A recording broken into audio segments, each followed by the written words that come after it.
તો દાહોદના વાતાવરણમાં પલટો આવ્યો છે। વરસાદથી અનેક વૃક્ષો દાહોદ જિલ્લામાં ધરાશયી થઈ ચૂક્યા છે। સુખસરથી જાલોદ જતા રસ્તા પર વૃક્ષો ધરાશયી થયા। વાહન વ્યવહાર પર તેની અસર પડી હતી। જોરદાર વાવાઝોડું આવતા આ નુકસાન થવા પામ્યું છે। ઠેર ઠેર વૃક્ષો પડી જવાના દ્રશ્યો પણ જોવા મળી રહ્યા છે। હેમલ પંચાલ વધુ વિગતો આપશે। હેમલ, દાહોદમાં કમોસમી વરસાદ વરસ્યો છે અને હજી પણ આગાહી છે, ત્યારે કેટલું નુકસાન થયું છે તેનાથી?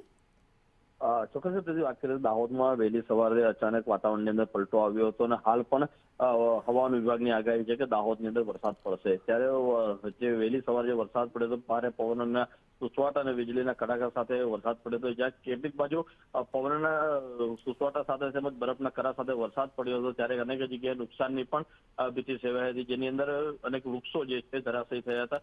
સુખસરથી ઝાલોદ તરફ જતા રસ્તા ઉપર એક ચોથિંગ વૃક્ષ છે તે વાવાઝોડામાં ધરાશયી થયું હતું। તેને લઈને જે સુખસર અને ઝાલોદનો વચ્ચેનો રસ્તો જે છે તે બંધ થયો હતો। ખાસ કરીને જે વૃક્ષ પડતા વાહન વ્યવહારે પણ તેની તકલીફ પડી હતી। તો રસ્તા ઉપર જતા જે વાહનો છે, ડ્રાઈવર, કંડક્ટરો તેમજ અન્ય વાહનોના ચાલકોની મદદથી વૃક્ષોને રસ્તા પરથી હટાવી અને રસ્તો ખુલ્લો કરવામાં આવ્યો હતો। ત્યારે અનેક જગ્યાએ લગ્ન પ્રસંગની જે લગ્નસરા ચાલી રહી છે તેની અંદર પણ વાવાઝોડું જે છે તે વિઘ્ન બન્યું હતું। ક્યાંક ટેન્ટ ઉડવાના દ્રશ્યો પણ કેટલીક જગ્યાએ સામે આવ્યા હતા। બિલકુલ હેમલ, અચાનક વાવાઝોડું આવ્યું છે, વાતાવરણમાં પલટો આવ્યો છે, કમોસમી વરસાદ વરસી રહ્યો છે, ગરમીથી રાહત મળી છે, પરંતુ નુકસાન ઘણું બધું થયું છે।